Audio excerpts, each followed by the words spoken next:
We've all heard the classic story of our early ancestors, right?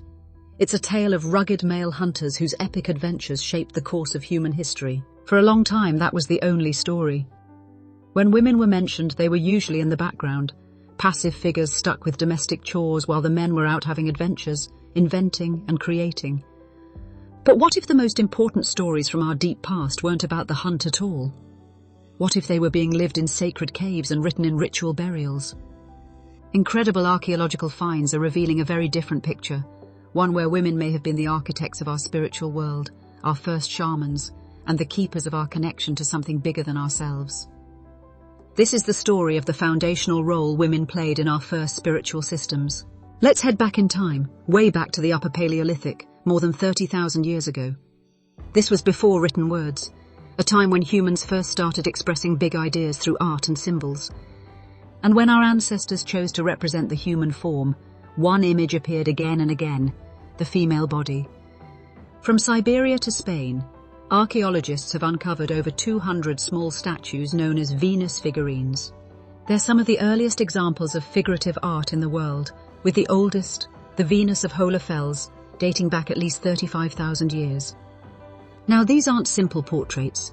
Their sexual features are often exaggerated, which has led many researchers to see them as powerful symbols of fertility, life, and creation. While they exist alongside lots of animal art and abstract signs, they definitely show up everywhere. Some of these figurines even have traces of red ochre, a pigment that was also used in the most sacred burial rituals of the time. This hints that they held a deep, perhaps spiritual importance. But the art wasn't just small objects people could carry. It was carved into the earth itself. If that's right, they weren't just taking part in rituals. They may have been the artists and leaders, the first to record our spiritual consciousness on the walls of the world. It's a compelling idea that these caves were seen as womb-like places, symbolizing birth, death, and spiritual transformation. In this view, to enter a cave was to enter the body of the earth itself, a place of incredible spiritual power. And deep inside these cave wombs, the walls are covered in symbols. Next to the famous paintings of bison and horses, we find distinct vulva shapes painted in red ochre and countless stencils of human hands. For decades, everyone just assumed these were the hands of male hunters, maybe bragging about their exploits or performing some kind of hunting magic. But a fascinating, though still debated hypothesis turns that idea on its head. A 2013 study by archaeologist Dean Snow looked at hand stencils in French and Spanish caves. By comparing the finger lengths, he argued that a huge number of them, maybe even 3/4 of the hands in his sample, belonged to women. It looks like a feast was held for her, where the tortoise meat was eaten as part of the ceremony. This takes us to an incredible discovery in Israel, at a 12,000-year-old site called Hilazon Taktit. There, archaeologists found the grave of a woman totally unlike any other from that period. She was a small, elderly woman with physical disabilities, including a deformed pelvis and spine that would have made her walk with a limp. Her burial was stunningly elaborate. She was laid carefully in a specially prepared grave, surrounded by an amazing collection of items: 50 complete tortoise shells, a leopard's pelvis, a golden eagle's wing, a wild boar's forearm, and even a human foot from another person.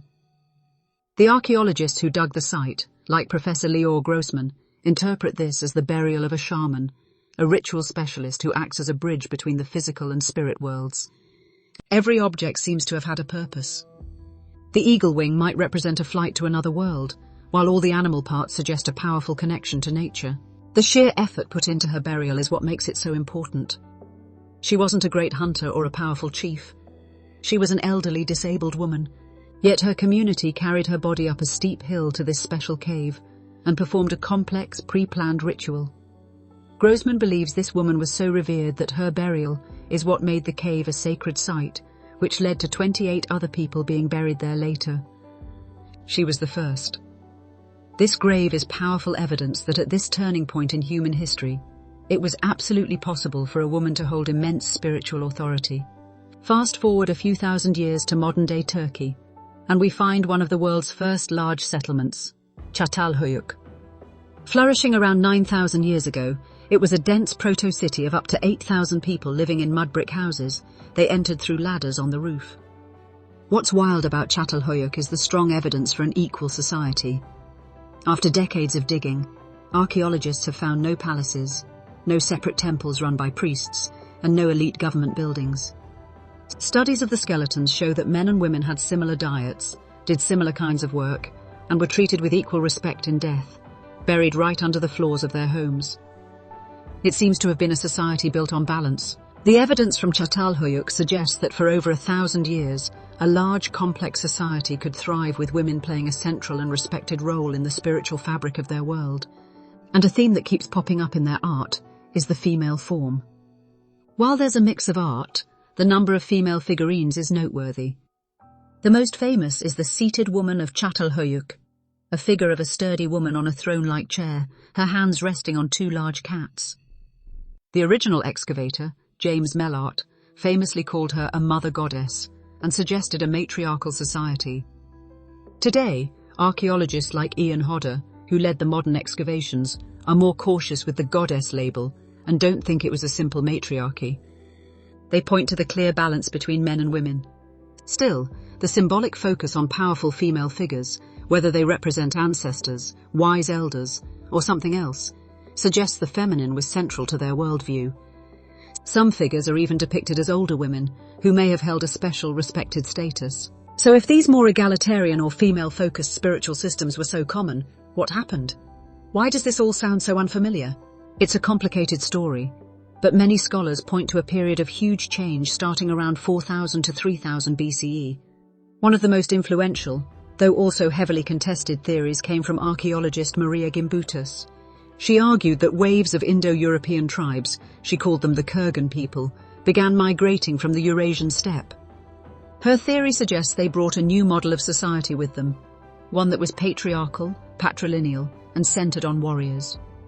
They rode horses, worshipped powerful male sky gods, and their graves were often giant mounds built for one powerful man. Gimbutas's Kurgan hypothesis proposed that as these groups spread, their patriarchal structures and sky gods pushed out or absorbed the older, earth-based, and often female-centric spiritual systems. This clash of cultures idea is debated, and many scholars today argue the transition was much more gradual and complex than a simple invasion. But it does point to a clear pattern. The rise of hierarchical warrior societies often happened at the same time as a decline in the status of women and goddesses. Let us know in the comments, what part of this history surprised you the most? Inscriptions found at sites like Kuntilat Adrud contain blessings like, "I bless you by Yahweh of Samaria and his Asherah." But the Bible also gives clear commands to cut down their Asherah poles and destroy her images. Over time, as a centralized monotheistic religion was formed, Asherah's cult was suppressed, gradually marginalizing the divine feminine. Symbols that once held positive meanings were transformed. The serpent, which in many ancient cultures was a symbol of wisdom, rebirth, and healing, was recast as a tempter and a symbol of evil. Of course, the serpent had negative meanings in some cultures too, but this shift was significant. It feels like an earth-based spirituality was slowly but surely paved over by new religions focused on a singular male sky god. If you were fascinated by this hidden history, make sure you subscribe and hit the notification bell for more journeys into our forgotten past.